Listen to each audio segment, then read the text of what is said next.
Friends, welcome back Sumadevi kitchen. అందరూ ఎలా ఉన్నారు? రంజాన్ స్పెషల్ షీర్ కుర్మా అయితే ఈరోజు చేసుకోబోతున్నాము.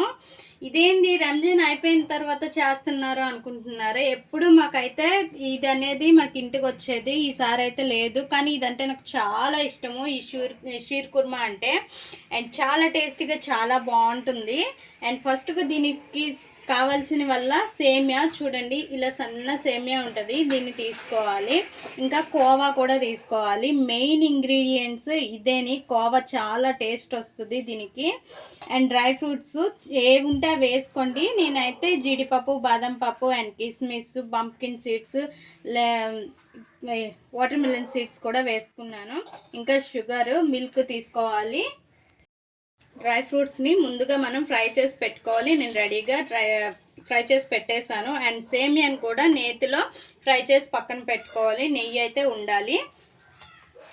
ఇప్పుడు చిక్కటి పాలు తీసుకోవాలి. ఈ పాలు అనేవి నేను 1/2 లీటర్ తీసుకున్నాను. ఇందులోనే ఇప్పుడు మరుగుతునేటప్పుడు ఈ చిక్కటి పాలల్లో మనం షుగర్ కూడా వేసుకోవాలి. షుగర్ ఎక్కువగానే ఉండాలి, చాలా బాగుంటుంది.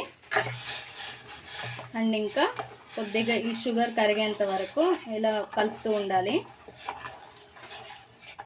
ఇలా పాలు మరుగుతున్నప్పుడు షుగర్ కరిగిపోయిన తర్వాత మనం ఈ సేమియా అనేది వేసుకోవాలి. ఇది మంచిగా ఫ్రై చేసేసాను నెయ్యిలో.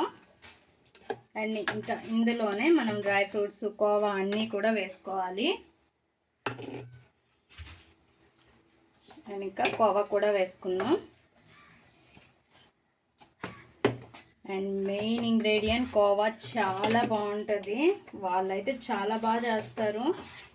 అండ్ ఎప్పుడు నాకు రంజాన్ కంపల్సరీగా తెచ్చేవాళ్ళు మా ఆయన, వాళ్ళ ఫ్రెండ్స్ ఇచ్చేవాళ్ళు. ఇంక ఇందులోనే డ్రై ఫ్రూట్స్ కూడా వేసుకోవాలి.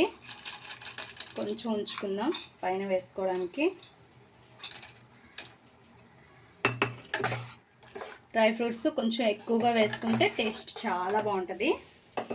అండ్ ఇందులోనే ఇలాచీ కూడా వేసుకోవాలి.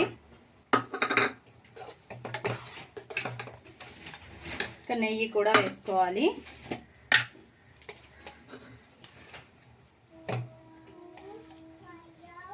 నెయ్యి కొంచెం ఎక్కువగానే ఉంటే చాలా బాగుంటుంది.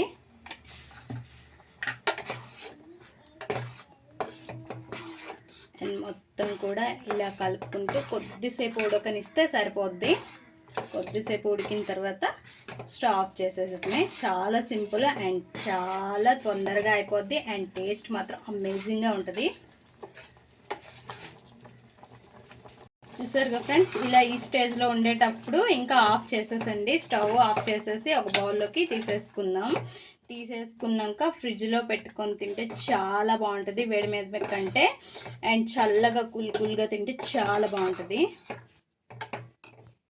ఇలా ఒక బౌల్లోకి తీసేసుకుని ఫ్రిడ్జ్లో పెట్టుకోండి, చాలా బాగుంటుంది.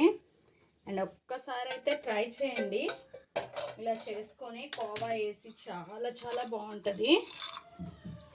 పైన కొద్దిగా డ్రై ఫ్రూట్స్ వేసుకుందాం. చూసారుగా, మా ఈ వీడియో మీకు నచ్చినట్లయితే లైక్ చేయండి, షేర్ చేయండి, మా ఛానల్ని సబ్స్క్రైబ్ చేసుకోండి. Please friends, more videos.